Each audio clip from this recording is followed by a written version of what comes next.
a statement in Isaiah basically saying the world is falling apart.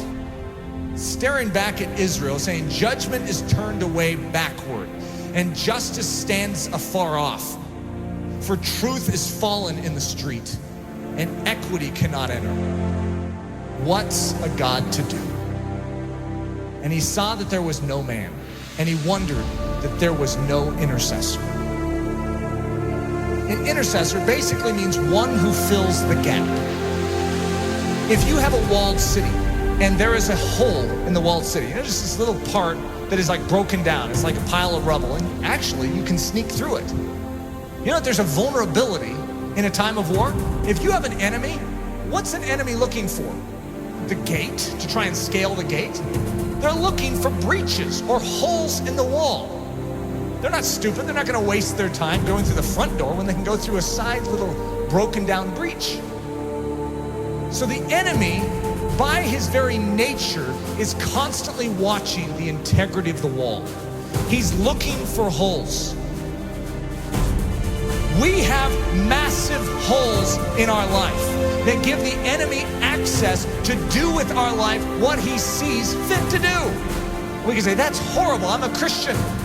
Yeah, you're a Christian with breaches. You are not supposed to be a Christian with breaches. One of the key definitions of Christianity could be a man or a woman whose walls are repaired, who is made strong. Why? So that they are useful to God and they're not just constantly inwardly fighting demons. They can be outward focused. God says to Israel, I will bless you so that you can become a blessing to the nations. God's pattern is to make you strong so that you're useful.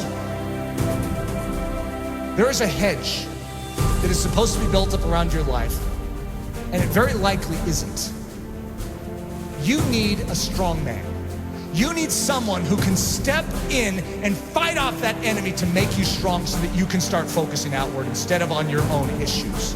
Most of us as Christians, the church is so weak because we have literally less than 1% of our time that is able to focus outward because we are so caught up in our issues and our difficulties. Even the healthiest among us, we have issues. We have difficulties, whether it's relational, whether it's financial, whether it's health, we have issues. And there's a dying world out there. You know that estimated 150,000 people died and went to hell today? Let's think about this. What did we all do about it? Did we take a step forward in beginning to do something about it? Or are we just stemming the tide from our life falling apart even more than it is? We are living on the defensive instead of the offensive. What we need is the same thing God was looking for back then. The walls are broken down. The city is in disrepair. Israel is without a defender. Where's the intercessor? You know who Jesus Christ was?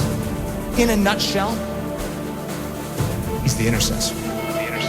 He's the man who stands in the gap. He's the strong man who came and took the full blow upon himself so that we could gather our wits spiritually and awaken and say, I'm in. Thank you for rescuing me. Literally, he took the blow. Everything that was aimed right at you to absolutely decimate your life, he took it square on. Without even a whimper, he took it for the joy that was set before him because he valued you so much. He took the blow. See, one of the things that happens with the life of Jesus, we have a tendency to make him a mousy character. We have a tendency to diminish his manly strength. We are talking about the greatest warrior of all time. In the Old Testament, the term is Lord of Hosts, the captain of captains, the general of generals. And he's a general that led his troops into battle with his own life. He's the one that did it. All the rest of the army was cowering in the background. They couldn't fight this army, and he stood up single-handedly and defeated them.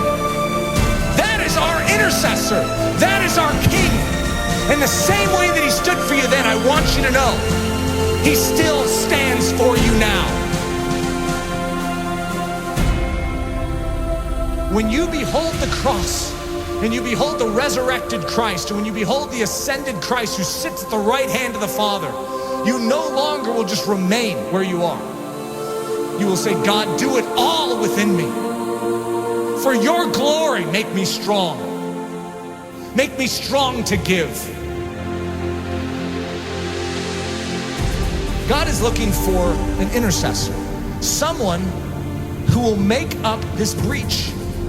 We need to become a body that is thinking about every single one around us, as opposed to ourselves. Coming to church going, I need to be prayed for this week. What about who can I pray for this week? Just a different mindset. It's not what this church can do for you, but what you can do for Jesus Christ and this church.